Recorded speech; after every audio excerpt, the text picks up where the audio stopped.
My name is Robert Salas. Contrary to what it says on the card, I was not a lieutenant colonel in the Air Force.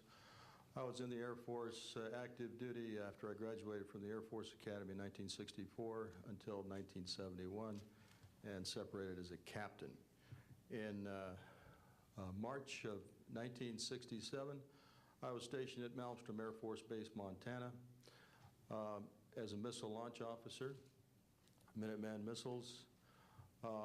On an early morning of March 16th, 1967, I got a call from my security guard, primary security guard upstairs.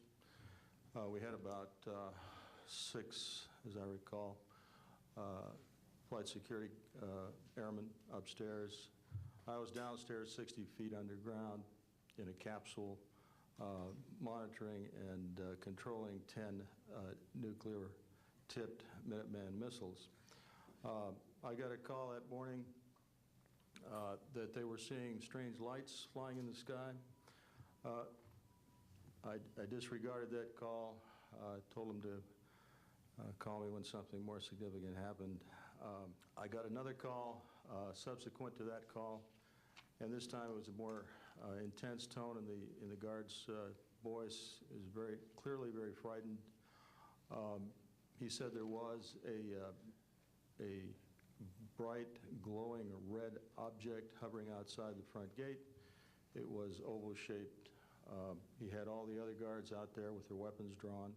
Right after that call, I woke up my commander, who was on a rest period, Fred Mywald, a retired colonel now,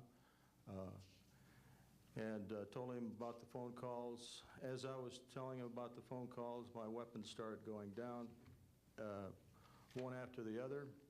They went into a no-go condition, what we call a no-go condition. They were unlaunchable. We lost somewhere between 6 and 8 weapons that morning within minutes of having received that second phone call of a UFO hovering outside the front gate. Again that morning, after reporting it to the command post, we were informed that a very similar incident happened at Echo Flight. I was at Oscar Flight.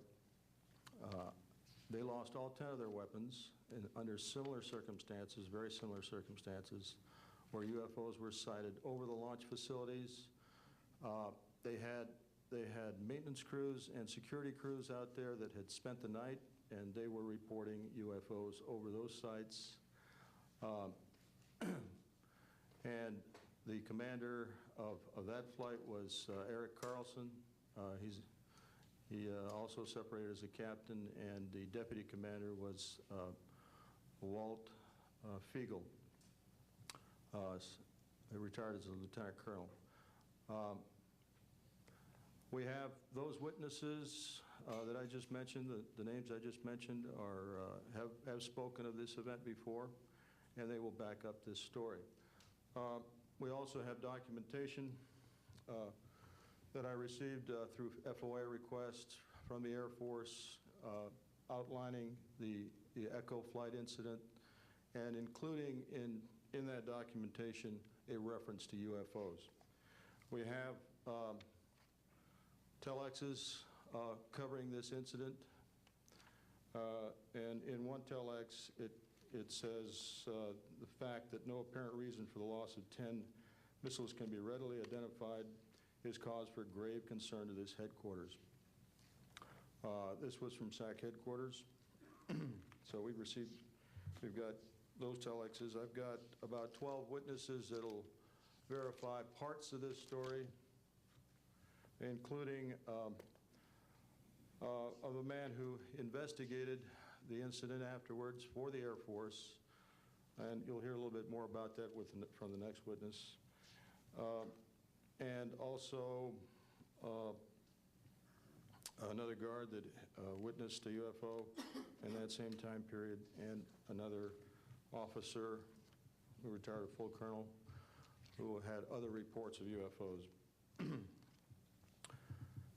Ancillary to that, excuse me, I've got the complete report on a Minot, North Dakota incident. That was Minot Air Force Base, North Dakota, which happened August of 1966, very similar UFO sighted over missile silos, and also a UFO incident that was investigated by the Air Force immediately after our incident within a week. I'm willing to testify to the truth of all these matters that I've spoken about in front of Congress under oath. Thank you.